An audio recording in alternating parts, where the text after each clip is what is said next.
The group boasts more than 40 members who come to this airfield in Purvis to test and fly their pet projects. Expecto Patronum! We are here at the Grand Theater in Hattiesburg for the midnight premiere of Harry Potter and the Deathly Hallows Part 2.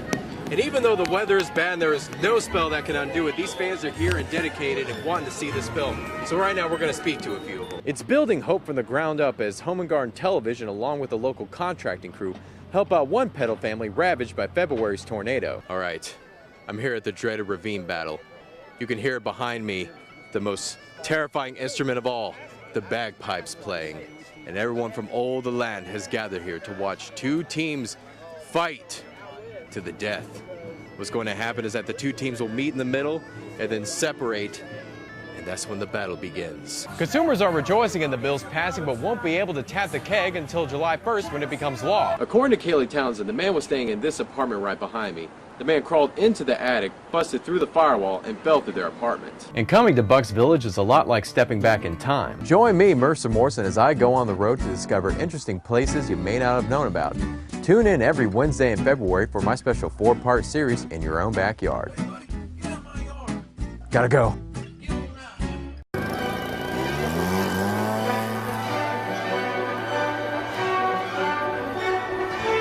It's up, and away for members of the Pine Belt RC Club. The club consists of RC aviation enthusiasts and has been around since the 1960s. The group boasts more than 40 members who come to this airfield in Purvis to test and fly their pet projects. Pine Belt RC President Jeff Williams gave some insight as to what all can be seen on the airfield. We have small foam electric airplanes that we fly on a continuous basis out here. The electric airplanes are really coming on board with a lot of power, and power to weight ratios are getting a lot better, so they're much more efficient. The Pine Belt RC Club has also held countless events, fly-ins, and recreations of famous air battles. One great thing about the club is that anyone can join and no age limit is required. I was about 30 years old when I started flying. I just saw it as a hobby that was kind of neat, and it was a good way to fly without having to own a real plane, and it was just something different I wanted to try. Lampay went on to talk about why there is no pressure when it comes to joining the RC Club. Come out and hang out with us a couple afternoons. We're typically here on Sunday. If the weather's decent, there'll always be somebody out here, and they can come out and talk to us, and we can give them some good insight as far as things they need to get started, and just good general beginner's advice. To find out more about the Pine Belt RC Club, go to their website at pinebeltrc.com.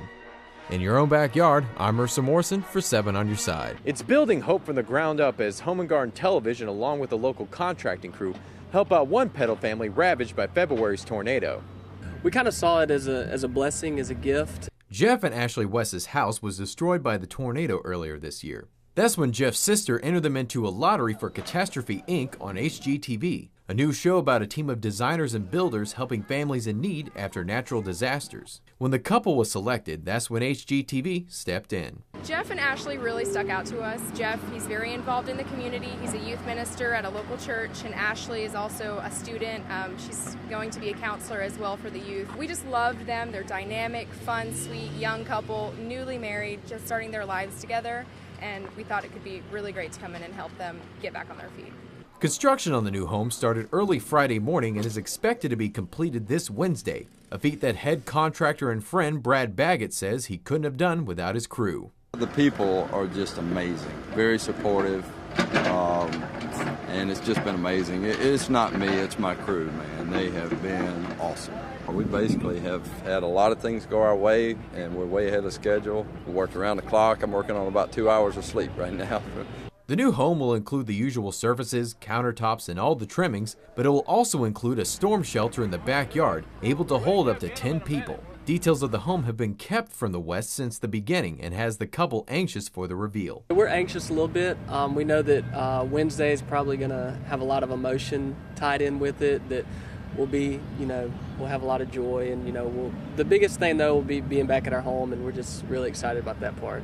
There has been an outpouring of community involvement in this project. Everyone from the West's Church's youth group up to complete strangers just wanting to lend a hand, and many say the couple deserves it. They are so involved in the community, and they've done so much to help other people in Petal and the Hattiesburg area rebuild. I hope that this kind of gives them a sense of comfort and security moving back into their own home and getting their lives started together again. I'm Mercer Morrison for 7 on Your Side. Everyone raised their glass in celebration of the passing of the beer bill Monday afternoon. Governor Phil Bryant signed into law a bill that will allow an alcohol content of up to 8% by weight. The current limit is 5%. The Keg and Barrel in Hattiesburg celebrated the passing of the bill with crawfish, live music, and of course beer, and lots of it. The passing of the bill could mean a boom in the Mississippi beer industry. It will broaden the craft beer industry in Mississippi.